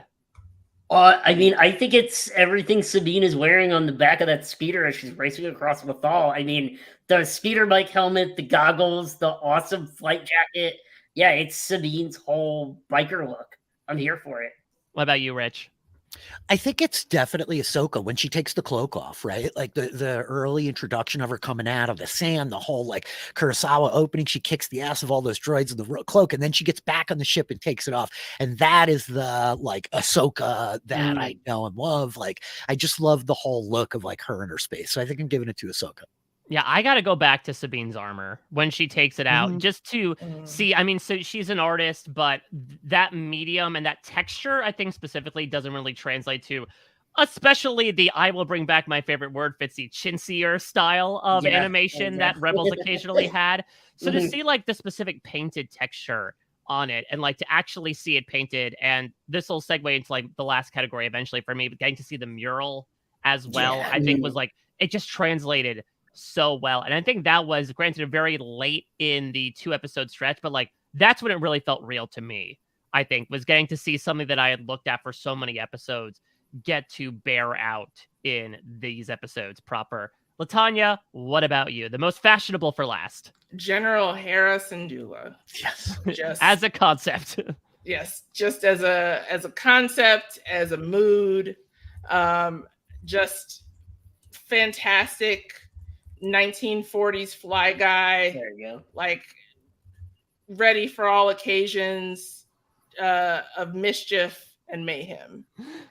Final category, favorite Easter egg. I know that we're talking in the summer, but Rich, you had us going back to the spring saying that it's chock full of them. What's your favorite Easter egg of the many in this episode? It's so hard to nail one down. There just is so much mirroring. But I think, like, simply put it, it's got to be the epilogue scene. You know, it's like the whole beat of like Sabine touching the mural, as you noted. It's literally, it's shot for shot as we go through that last beat. And like, I didn't expect that much kind of homage to the close of Rebels so quickly, certainly. And I like that they're just, they're communicating that for a new audience that hasn't watched any of that stuff, right? They're conveying that weight. So it was a really fun, like, oh yes, Easter egg. But I think it was a really important new moment for new viewers. So I think that's got to be it. Yeah, I co-sign. And I would say specifically if I had to hone in on one thing as an Easter egg, it would be the mural itself. I think it's great that like they didn't change a thing. They literally just like basically screen printed it onto the wall, but it works because again, it's design. It can be a bit more cartoony. And also like it's a nice reference to like, hey, Kanan, hey, Zeb, hey, the two giant Loth wolves, you know? So it's nice. Where's I mean, Zeb? yeah, we'll see. Zeb will hopefully make an appearance. So it's also a nice reminder of where things ended and the fact that we do have a to be continued moving forward. LaTonya, what about you? This is for just best location. Best Easter egg. Oh, best Easter egg. See, I find it hard to point out an Easter egg because I don't know anything about the Rebels universe. I do think maybe it's just me who found this interesting, but I thought it was interesting how Hu Yang was talking about the lightsabers. Oh yeah. And how like he's only seen one person who'd ever built one like that, and very Ollivander, right? Yeah, I thought that was cool. All right, Fitzy, bring us home. Your favorite Easter egg of the episodes. Yeah, so I would be remiss if I didn't point out. So Ahsoka goes to meet Hera on the New Republic ship Home 1. Yes. And if that ship sounds familiar, it's because it's the ship where they laid out the plans for the Battle of Endor, where Han is promoted to general, Leia and Chewie join his crew, Luke comes back from visiting Yoda. They're in that same conference room in this episode that they are in Return to the Jedi, and around that same table where Mon Mothma says, many Mothans died to bring us this information. It's that same ship, that same room, and that same table. And that's so cool to me. Nice. That they so there you go. That's my favorite Easter egg. All right, well, let's finish things off. We began with some feedback, so everything is cyclical in Star Wars, much like the Eye of Sion. Let's end with some feedback, some comments that you all have sent in about your thoughts on these episodes, which, like us, were incredibly positive. Let's start with a comment from Ted. I'm really intrigued by the villains in this series. Besides the inevitable Grand Admiral Thrawn and the Night Sister, Morgan Elsbeth, we were introduced to 3 new ones. Most intriguing to me are the parallels between Baylan Skoll and Ahsoka. Both are former Jedi who operate in the Force, but in different ways. One in the dark side, for personal gain, and the other in the light, using her power for the good of the galaxy. Both have apprentices. Both are finding their own way with the Force after leaving the Jedi Order. What do you think about this assessment, Rich? The idea of, perhaps, as much as I don't want to keep bringing up Force dyads, that Baylan and Ahsoka are 2 sides of the same credit. No Force dyads. I mean, they really are, right? This thematic mirroring is very intentional. I think it's really compelling, and it excites me about the prospect of not just the exchange of blows between them and like the battles yet to come, because they're going to be here, but I want to see the battles of their philosophy. I want to see these 2 like talk and engage, right? That kind of muted respect from Baylan Skoll. The fact that Ahsoka, who so often is playing the role in these other shows, certainly in Mando, this is exactly what she does. She knows much more than Din, right? And for once, she is at the bottom end of the power equilibrium. She has no clue who these people are, and they know her to a T. They know exactly who she is, where her apprentice is, what her history is. And so that's a new dynamic to get to see her in.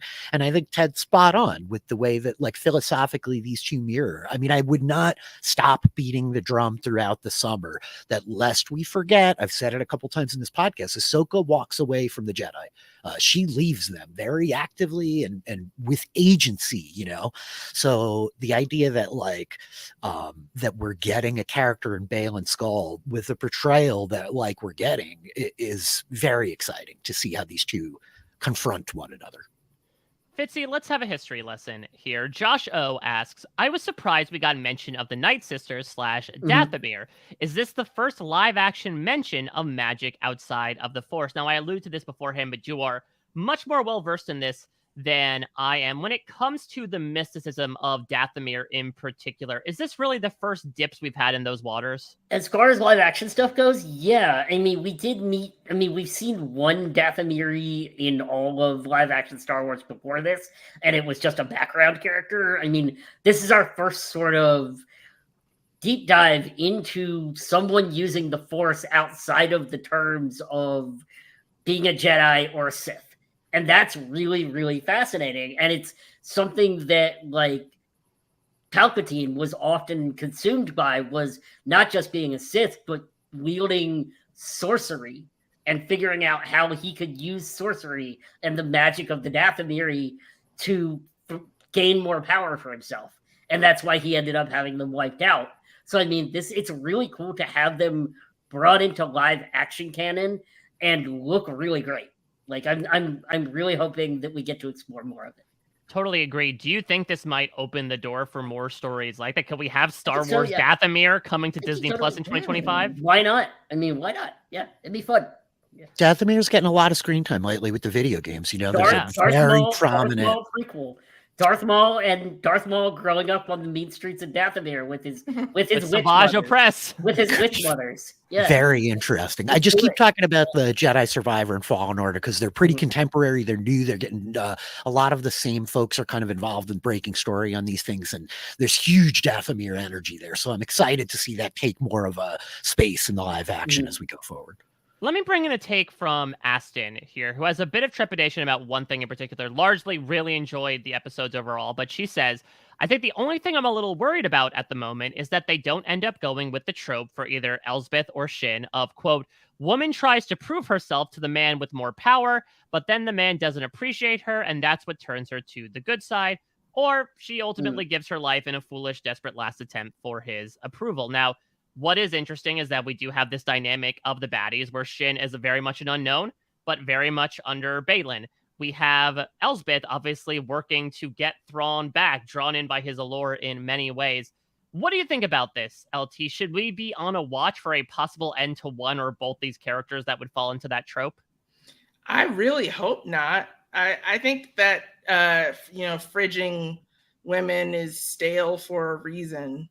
And I would like to think that we've got a bit more nuanced storytelling happening here.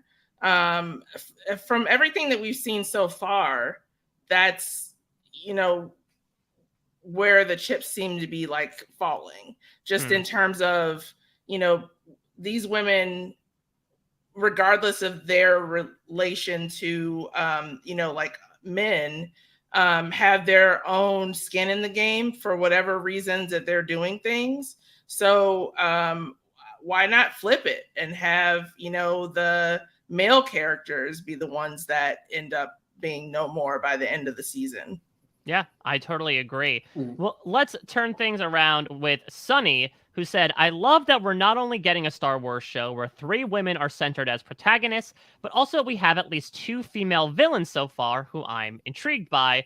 That they had, although I wish Morgan's character design was even more Night Sister. And even though relationships were central in this establishing episode, we also got plenty of badassery. It reminds me a little of how I felt seeing Rey catch the lightsaber in episode 7. And I love this for many reasons because suffice to say, like, ever since then, it really made me think about the past near 10 years of Star Wars discourse and just how much of a festering Sarlacc pit it became in certain corners, especially around female characters, whether it was Rey, whether it was Reva. And that's one thing that I really appreciate about this show so far. Now, I haven't gone into those corners to see what the neckbeards are saying, but like from what I've seen, I personally think the show is doing a fantastic job of putting these women as characters first and foremost, so not just saying like, well, look at them, they're women and they're doing these things, actually making them fully fleshed out characters. But then it's also a reminder of the fact that these characters have been around for decades at this point. These are all characters that are at least 9 years old. And so it's not a thing where these Mary Sues get introduced to placate some sort of liberal crowd. These characters have been part of the Star Wars tapestry for so many years. They have been built up as these complex 3D figures, and hell yeah, they absolutely deserve to get a show to revolve around them and to represent like how awesome this community can be in Star Wars. Rey is fantastic. It's like a really unfortunate, because I mean, we talk about it a lot here, but Star Wars was so ahead of its time. It's always been pretty progressive. Could it have done more early on? Sure. But the idea that this political discourse of the day and the age at which we like got these newer sequels really like polluted the way that we talk about the movies and the characters is deeply unfortunate. And your point really resonates, Mike. Like the reality is a lot of the bad faith arguments that came towards the sequel trilogies about the like Mary Sue of it all and introducing this fully formed Rey, they have no legs to stand on. There's just nothing there. These characters have like earned their place in the canon quite like fully, and we've gotten to spend more time with most of them than we have with your favorite boys from the original films. How about that? So it really is like empowering to give them this stage to own it, and the way that they are so different than the female protagonists of Star Wars Wars that we got prior. Like Leia, you know, walk so they can run, I guess, in a lot of ways. But these are really capable, badass, awesome, multifaceted women that have awesome talent writing for them, that are deeply invested in them as characters and them succeeding as actors. And I think it's not every Star Wars property we've gotten in the last 10 years has had all of those ingredients. And it has been an absolute disservice to the females portraying these roles in these like giant properties when you know they're going to be lightning rods. And it's going to be awesome to see these three on this space as we go for the next month here. Yeah. Fitzy, LT, anything else to add about that? Summed it up pretty well. Sisters of Dathomir are doing it for themselves. Exactly. Well, let's finish things off. I did get a voicemail. I got a hollow. Holla at your hollow. Thank you to Catherine, the #1 Cassian Andor fan, is watching Ahsoka as well. So she will be in our inaugural hollow voicemail here on the Ahsoka recap. She has her own prediction as to perhaps, I don't know, Lethal's cat instead of Schrodinger's cat. We'll see what happens with this Loth cat. Here's what Catherine has to say. Hi everyone, it's Catherine from Australia. So overall, I'm pretty positive. The story has me intrigued a bit. I am wanting to know where it will go to. I want to see Thrawn. But yeah, I'm interested so far. I thought everything looked pretty good. Chopper looked fantastic. I thought... I'm a Chopper fan. I thought the Loth cat looked amazing, and I wanted the Loth cat to get more pats. I really hoped at the end when Sabine came on board in her bag, we'd see the little Loth cat poke its cute little head out. What do you think? Do you think that will happen? Thanks. Thank you, Hi Catherine, everyone, it's Catherine from there we go. So, yeah, Loth cats possibly coming back. We know they have many lives. What do you think, LT? You think we're going to get a ship pet going on in future episodes? I hope so. I freaking love the Loth cats. I also didn't know that Catherine was from Australia. Oh, yeah. So that is like a great surprise, in addition to an excellent question. But yeah, I love a ship pet. I think that every ship needs one. You need a droid and you need a little like critter. Agree. We have more pets on Star Wars. I mean, we do have plenty of them drawn on the bunk. Rich, do you think it's like when a kid draws a pictures of like the pet that they want over and over again? They're like, fine, we'll get you a Loth cat, okay? But it's your responsibility. Ahsoka Mom is going to relent and be like, all right, get the Loth cat. There's a lot of like fun that happens in Rebels and so many Star Wars things with like the animals getting onto the ship. I'm thinking about Knights of the Old Republic itself. But again, I keep going back to the more recent Star Wars video games of the Survivor, the Fallen Order series. And there's a lot of like little animal things coming along. I think the Loth cat should be on the ship, but I don't think that they'll do it. Yeah, that's my thought. We shall see. That might be the one big twist of the season. As LT said, a lot was already put out there about like what to expect. Maybe the big twist is that the Loth cat is the one that's been controlling things the entire time. Who's to say? But we had as much fun as a Loth cat does with the ball of yarn at talking about these first 2 episodes. I think I speak on behalf of all of us when we say how like incredibly impressed we were by the first couple of episodes. I would even argue that like maybe besides Mando, this might be my favorite like 1-2 punch of episodes a live action Star Wars series has had. Just very strong, really great, like I would say coming out party for some of these characters, but almost like a reimagining for some of these characters, and getting to look at like a central mystery as well, or at least a location to go to, I think is really going to put the plot on some nice rails to have us explore some of this more delicious character stuff moving forward. Beautifully designed, really fun and funny dialogue, great action scenes as well. We'll see if the remaining 6 episodes take the tone as much as, from the first 2 as well. But so far, so good in our book. We'll go around the horn. Any final thoughts? Fitzy, we'll start with you.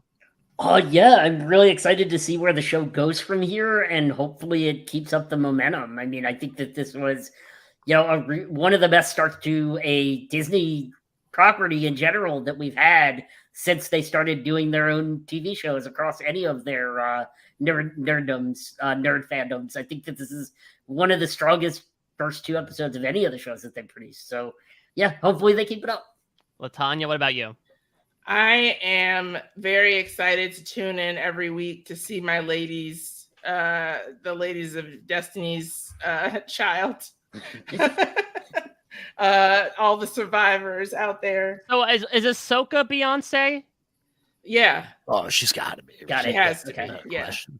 I mean, like, well, technically, I guess based on all of our answers today, Sabine kind of.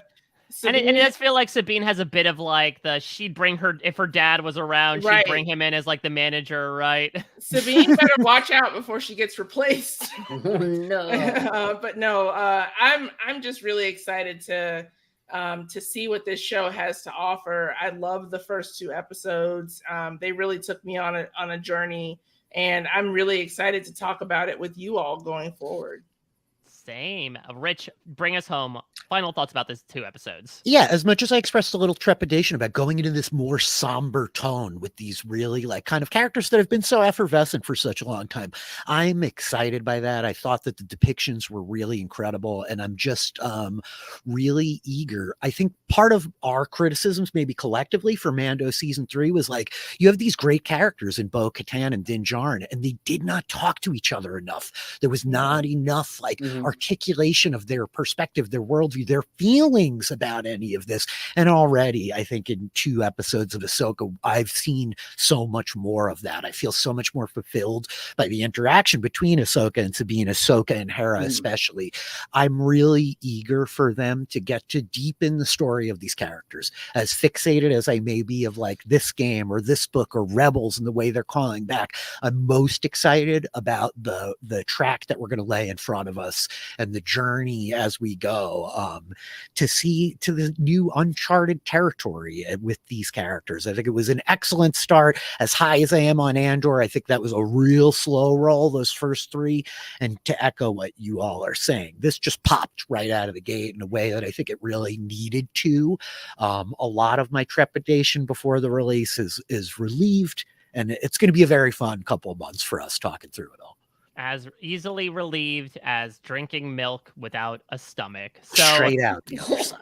Here we are, 2 down, 6 to go, but we are back to the singularly episode release structure. Next episode, episode 3, coming to your Disney Plus streams on 9 p.m. Eastern on Tuesday, and we'll be back on Wednesday night to recap it as well. So just a heads up, obviously with a lot of different schedules going on, you'll see some combination of us every week. That is for sure. Who knows? Maybe even special guests might come in depending on how the numbers are, but we're going to be sort of going in and out, much like a lot of characters in this galaxy as we recap the rest of this very fantastic series. And we want to hear from you. You already heard how much your feedback might make an impact, whether you are the first word, the last word, the voicemail, the text feedback. We love to hear all of it. As much as I sort of malign the Star Wars community from its response to a lot of the female characters over the past 10 years, it has been such a lovely corner of the internet, if I'm being completely honest, to talk Star Wars, especially coming in as somebody who like had his fandom reawakened because of The Mandalorian and like trying to catch up with your Clone Wars, with your Rebels. I did not find it gatekeepery at all, and it's such an accommodating group of people. And so we want to hear from you, you all that are so passionate about Star Wars in your varying levels of fandom. You can email us, starwars@postshowrecaps.com. If you're a patron of Post Show Recaps, which you can become a member of at postshowrecaps.com/patron at any time, we have a Discord teeming with people firing off their jubilant comments about this series so far. And of course, as Catherine just broke the ice on, you can send us a voice memo, a hollow, if you will, speakpipe.com/PSR Star Wars Hollow.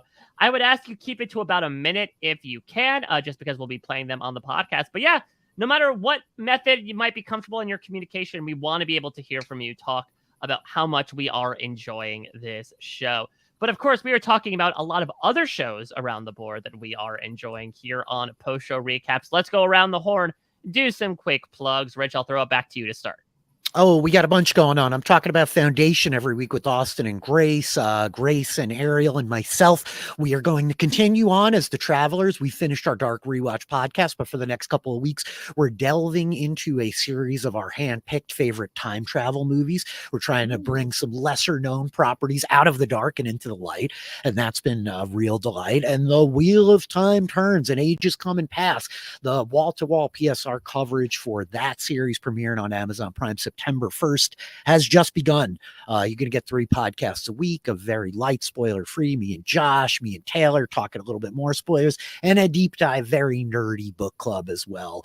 So you can catch all of that. I'm at DM Philly on all the socials. My DMs are open. Hit me up and twitch.tv/DM Philly, where you can catch me and occasionally Mike and a bunch of our friends playing D&D in space, akin to a war in the stars.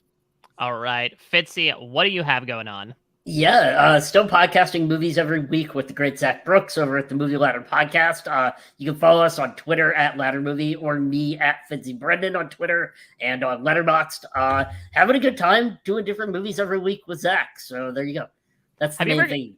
Have you covered any Star Wars? You covered Return of the Jedi, Return of the Jedi with Rich. Yeah. Oh. We only went like 3.5 hours. Yeah, it was only 3.5 hours. You didn't do the extended edition then. All right, LaTonya, to say I'm so happy to have you back talking Star Wars would be an understatement. We are so happy to have you for Ahsoka. Excited to hear your opinions all season long. Do you have anything else going on or anything you want to plug for the listeners out there? For right now, thank you. I'm very happy to be back. I'm taking it slow and just doing Ahsoka for right now, but me and Mari and Chappelle over at the Connect are cooking up some stuff, so I'll be sure to keep you all posted.